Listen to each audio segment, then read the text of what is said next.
Spanga Bloomingdale, it's Beth here. Now, a little different than what we typically do where we'll post a workout for you to do.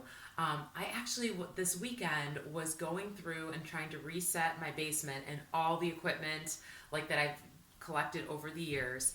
And I realized I have so much stuff that's been collecting dust that I completely forgot about.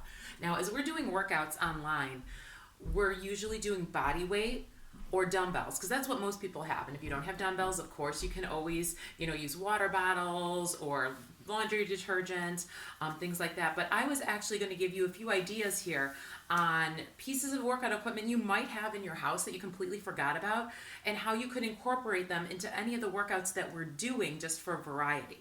All right, so some of these are bigger pieces, some of them are smaller. All right, but off the bat over here I have a BOSU and a bench. So what you'll probably see is that in our workouts a lot, you'll see us maybe doing skaters to get that lateral range of motion, right?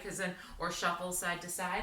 Remember that if you have a bench or a BOSU, you can do lateral range of motion here too, right? It'll just give you something a little different. Same thing with the bench. You can come up and over, you can come all the way up and over. It's always fine. Jumping jacks or any kind of jump squats. Remember, you can jump on, you can jump off, right? We're not ever going to be doing these, chances are we won't be doing these in at-home videos because most people might not have them. That doesn't mean that you can't make it your own at home, right? So especially if we do a live video and you like it and you're like, oh, I could do some variations, we always post them. You can watch it again and make it just a little bit different for you. All right, so I'm just gonna move over here. Now, a couple pieces of equipment, actually 3 pieces of equipment that I wanted to talk about is first the stability ball. I feel like so many people have this. Like we've either used them, remember there was that big push, everybody was using them as chairs. I am seriously thinking about making my son sit on this when he plays his video games just to make sure he's not slouching, right? So this is something that you can use just to sit on, kind of work with your posture. But in case you haven't used something like this in a while, this is really great for some core work. You can lay down on it. Let's see if I stay in frame here. Right, it gives you a little more range of motion for a crunch. All right, you can also support yourself here. Let's say you were doing some chest flies with some weights, right? Some chest flies or chest presses, right? You can do this as a support. You could do this on the BOSU as well. You'd know that if you come to our classes at Spanga. Let me see, what else? I'm not actually going to do it right now because I probably will make a fool out of myself. But one of the things you can do is put your legs on the ball, right, and hold the plank that way. You can do a tuck, bringing your knees in and out. So just a lot of different options with that. And 2 of my favorite are resistance tubing and resistance bands. All right, and a lot of people might have these for one reason or another. The other thing, guys, like online, it's so hard to find dumbbells, or there's, you want some more resistance. It costs so much to ship them. It's a lot easier to find resistance bands, and I think everybody thinks of these as being kind of throwaways, like, oh, you use this in physical therapy, or you use this when you're a senior, and actually that's how I found resistance bands. I used to teach seniors in one of my big box gyms that I worked at.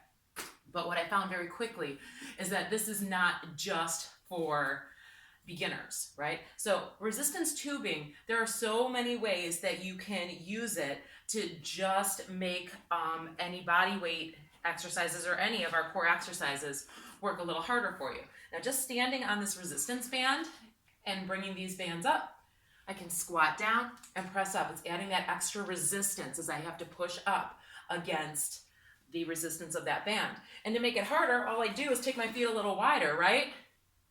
On that band, create a little more resistance. All right, to make it even harder from there, you can squat and press. You can probably see that my arms are shaking at the top there, right? And you get different resistance levels depending on what you're working. So what else could you do? Let's see. Chest press, right? So if you have something like, I actually have a pole in my basement that I could wrap this around, but you can put this around your back. I would always hold the handles, but you can choke up on it. Right here, standing chest press, standing chest fly. All right, you're still gonna hit those muscles. All right, for the back, you can find a heavier resistance band, or take the handles, really choke up down low on it, shoulders back, chest lifted. This provides resistance for a deadlift. All right, keep that back nice and flat. And as long as I'm right here, you can do, I'll probably have to choke up on this again for this one, but back rows, squeeze, right? You can do you can do a narrow row, you can do a mid row, you can do a wide row, and you don't have to switch anything, all right? You just have to think about your form. As long as I'm right here, bicep curls, right? So you can do a regular curl, you can do a wide curl, you can do a hammer curl. You gotta make sure those things slide, all right? And you're going to feel this, especially on the way down. And once again, guys, all you do is if you stretch the band out and take it a little wider, right? Got less room to move here. All right, so most of these things you can do with the resistance tubing with handles, or you've got these resistance loops.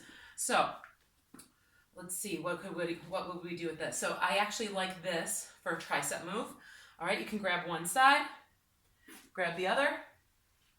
All right, maybe it's a little longer, a little shorter. You can do this with one of those other resistance bands that I just had as well with the handles.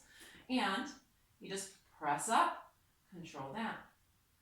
All right, if you don't like that overhead range of motion, it actually even works if you hang on to one side, all right, up towards the shoulder, pull straight down and up. Hopefully you can see I'm activating through that tricep there. All right, here we go. I keep saying all right, I know, that's my word. Now that I'm videotaping myself, I'm really noticing how much I'm using that. All right, a band like this or the resistance band with the handles out in front, shoulders back, squeeze out. Oh my goodness, I'm feeling that off the bat.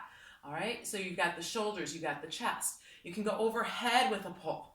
All right, there's so many options here. So anyway, just if you're thinking, oh my gosh, if I have to do one more bicep curl in these workouts, maybe think about what you have that could vary that same move and give you different results. All right, so again, resistance tubing, resistance bands, yoga balls, benches, we have all these things. So hopefully that gave you some ideas. If there are any pieces of equipment that you actually would like to see more demos on exercises for, comment below. I'd be happy to do that. If there's a need for it, be happy to show you some options on how to put it all together in a workout for you. Have a great day, guys, and I look forward to seeing you in studio once it's safe. Bye.